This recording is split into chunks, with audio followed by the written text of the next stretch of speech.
I'm going to tell you something I really wish I knew when I was younger, didn't know when I was younger, but actually happen to know now. It's basically goes like this.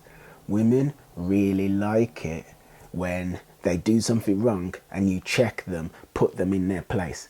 They really do. It's a secret many people don't talk about, but it's freaking true. And on the flip side, something that they don't like is when they do stuff that's wrong and you refuse to check them. If you are too scared to like stand firm, stand tall and tell a woman where she's messing up for fear of offending her, you're going to show a massive amount of weakness, a massive amount of insecurity, a massive amount of indecision. It's total beta male behavior, and she will want nothing to do with you unless she's a manipulative woman who likes to control. But even still, that would be for her ego, and sexually she won't be attracted to you. 10 years ago, I was seeing this woman and it was going really well because I'd learned game and I knew loads of techniques and stuff and whatever. And she was so into me like I was the sexiest man on earth. But you know what happened? Back then, I wasn't as truly confident as I am right now. As a result of that, little by little, she started to see through the cracks in my facade. Then as that happened, she started to lose interest in me. She started to lose respect for me. She started to lose attraction for me. I then tried to grab on. I got scared, insecure. I didn't know what to do. I had no idea what to do. Then she started to be incredibly disrespectful. I forget exactly what she did, but she did things that I shouldn't have tolerated in any way, shape or form. But I did tolerate those things. And you know what happened? After, I don't know... I actually don't know. Let's call it like a week or so of disrespect, of which went completely unchecked, mind you, completely. She then ends it with me. And I was angry. Angry. In fact, this is the truth. I remember walking the street wanting to smash someone's face in. And I mean that as well. That's not like a euphemism or whatever. I'm not saying that for effect. I was walking the streets for about 4 or 5 days so angry that I swear to God, if you'd have tapped me on the shoulder and said, all right, like, I want to fight, I'd have broken your freaking jaw. I'd have done that. I was angry. But I didn't know what was going on. I was angry. And like, I'm trying to figure out what it was. Bear in mind, right? This is 2011. But in 2011, you don't have all of the resources that are available today with regards to attraction. So you're largely you're more on your own back then than you are now. Anyway, I'm walking the street and I'm angry. And then it hit me. It hit me that the anger that I had, I never actually displayed to her. It hit me that I let her think I was a total pussy. Like, it hit me. There I was, like, walking the street wanting to smash someone's face in. But I know that she wouldn't remotely have thought that I was even capable of that kind of action. I knew it. Anyway, I also realized that I didn't stand up for myself. That when she took the piss, I didn't say anything. That really hurt and that bothered me. But then guess what happened? A few months later, 4 months later, maybe 5 months later at the most, I'm seeing this girl who actually went on to become my girlfriend. I'm seeing her and it's going fabulously well. However, before me and her actually met, she booked a holiday with a male friend and they were going to Egypt. Her and this male friend going to Egypt. And she assured me it's just a friend, whatever. It's a bit weird, but the holiday was booked before we met. What can you do? Anyway, when they're on the holiday, surprise, surprise, he's really into her and he starts coming on to her. But guess what happens? Surprise, surprise. Well, not surprise, surprise. This is what happened. Through the course of that holiday, she got more and more into him. Then when she comes back from the holiday, she's changed. She's now like not really into me. And things were weird with us for about a week. And she was being very distant. And I was again trying to hold on. Then it really hit me that I was in the same situation with her, or at least a similar situation as I was with the first woman, like the first woman from a few months ago. It really hit me. And then I felt so much anger at the fact that I was being not taken advantage of. I was being perceived to be a complete pussy. I was so angry because I saw the switch again, like to have two women in such a short space of time going from thinking that you're God to treating you like you're nothing. That angered me. It angered me so much where this girl was concerned. Because here's the thing as well, it's like her granddad had died. And I was being accommodating due to the fact that her granddad had died. I didn't want to hurt her. I didn't want to put extra stress on her. So I'm being nice and blah, blah, blah. While she's being weird, being distant, being cold, being disrespectful. One of her friends was getting married. And bearing in mind that I'm thinking like, oh gosh, I'm about to lose this girl. I was so upset. Like I really liked her. So upset. One of her friends is getting married, Indian girl. And we were both meant to go to the wedding. She comes round to my place before the wedding. And when she came round, it's like, I had realised the mistake I made. So when she came through the door, I hit her with the full force of all of the anger I was feeling. So I pull her into my room and I say, look, you have been really, really effing disrespectful. Never talk to me like that.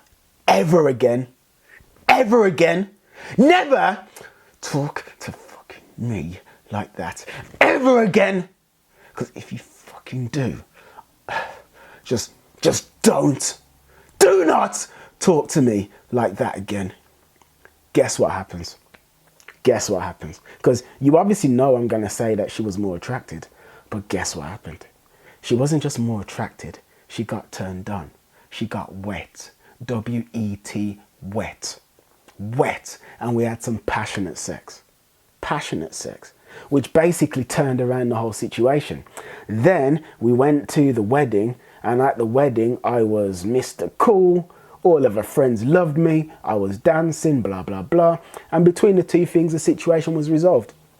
She said to me after that she was planning to end it with me after that wedding. It's just that we had planned to go, so she decided to go anyway.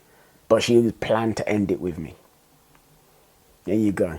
You have to unleash the beast. You have to unleash the demon. You have to put girls in their place when they're fucking up. And one issue that I see with Western men in general, this ain't really an issue in the black community, I have to be honest, right? But like other communities except for the black community, it's like women will just do stuff and men won't say anything. And then also in like the seduction community as well, it's kind of like if a woman does something, there's two ways that you can address it. You can either be so high elevated that what she did just didn't affect you at all. So like if a woman throws a shit test at you and you literally laugh it off because it meant nothing to you. Fine as that. But then there's the other one, which is like you check her and it's like, what are you doing? Like, don't do that. What are you doing? I don't really see many men doing the second one. And the truth is, you need to do it. You really do. You need to check girls. You do. They need to be told when they're doing stuff wrong. And the thing is this, they enjoy it.